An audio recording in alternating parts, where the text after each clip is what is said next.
Morning students, आज हम भारत के संविधान और उसके मुख्य तथ्यों के बारे में बात करेंगे। भारत के संविधान को कब अंगीकार मतलब स्वीकार किया गया? तो भारत के संविधान को 26 नवंबर 1949 को अंगीकार मतलब स्वीकार किया गया। भारत का संविधान भारत को किस रूप में वर्णित है? तो भारत का संविधान भारत को राज्यों के संघ के रूप में वर्णित है। अगर मैं कहूं भारतीय संविधान के अनुसार राजनीतिक शक्ति का आधार क्या है? तो भारतीय संविधान के अनुसार राजनीतिक शक्ति का आधार हमारे भारत की जनता है। अगर मैं बात करूं भारत का संविधान भारत के लिए किस प्रकार की सरकार की व्यवस्था करता है? तो भारत का संविधान भारत के लिए संसदीय सरकार की व्यवस्था करता है। अगर मैं कहूं भारतीय गणराज्य का संवैधानिक अध्यक्ष कौन है? तो भारतीय गणराज्य का संवैधानिक अध्यक्ष हमारा राष्ट्रपति है। अगर मैं कहूं संविधान का रक्षक किसे बनाया गया है? तो उच्चतम न्यायालय को संविधान का रक्षक बनाया गया है। अगर मैं बात करूं संविधान की आत्मा किसे कहा गया है? तो संविधान की आत्मा प्रस्तावना को कहा गया है। अगर मैं कहूं भाषा के आधार पर कौन सा राज्य गठित किया गया, मतलब पहला राज्य कौन सा था जिसको भाषा के आधार पर गठित किया गया? तो उसका आंसर है आंध्र प्रदेश। अगर मैं कहूं दादर और नगर हवेली भारत में शामिल करने से पूर्व किसके उपनिवेश थे? तो ये किसके उपनिवेश थे? हमारे पुर्तगाल के उपनिवेश थे। अगर मैं बोलूं विदेशी नागरिकों को भारत की नागरिकता प्रदान करने की आवश्यक शर्त क्या है? तो उसकी आवश्यक शर्त यह है कि 10 वर्ष तक वो क्या करें? भारत के अंदर निवास करें।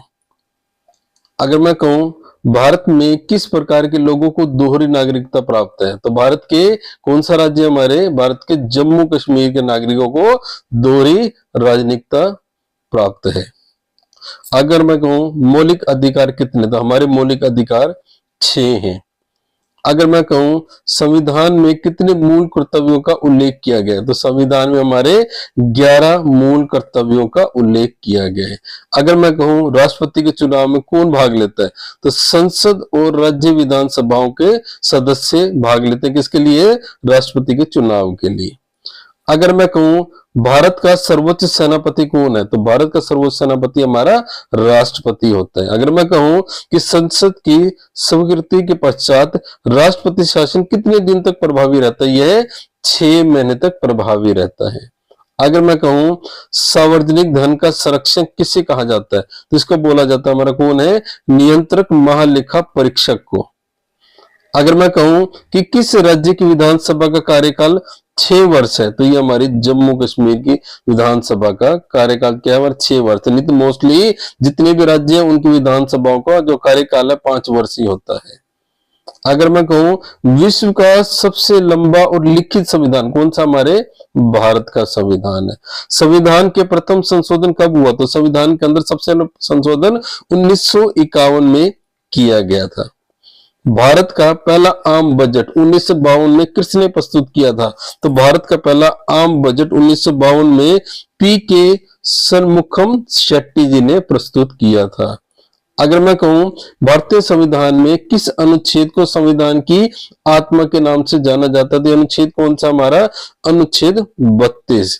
अगर मैं कहूं प्रधानमंत्री का सचिवालय किसके अधीन होता है? तो प्रधानमंत्री का सचिवालय गृह मंत्रालय के अधीन होता है।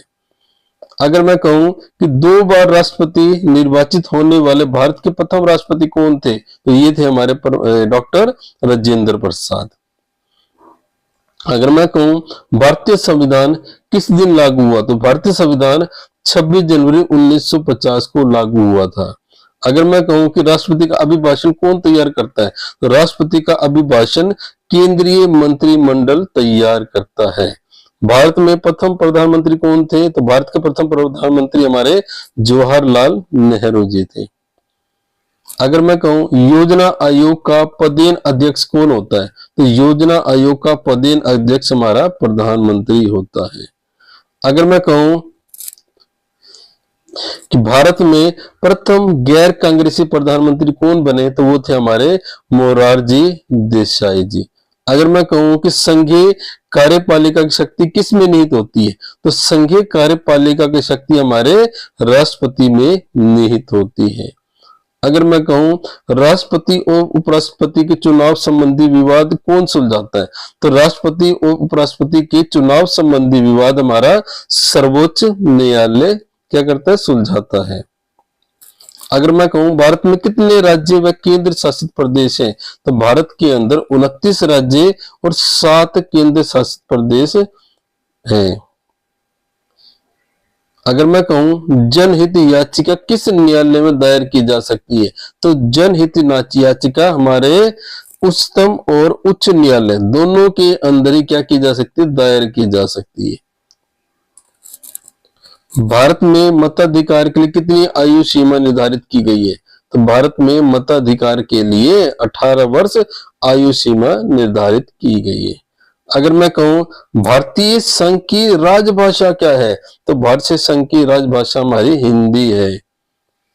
अगर मैं कहूं कि संसद के 3 सत्र कौन कौन से होते हैं, तो संसद के अंदर 3 सत्र होते हैं, तो हमारा बजट सत्र, दूसरा मानसून सत्र और तीसरा होता है हमारा शीतकालीन सत्र। ठीक है स्टूडेंट्स, आज हमने भारतीय संविधान और इससे संबंधित जो भी मुख्य बातें हो सकती थी उसके बारे में हमने बात की। आपको मेरा वीडियो कैसा लगा, लाइक शेयर और सब्सक्राइब के माध्यम से जरूर बताएं। Thank you.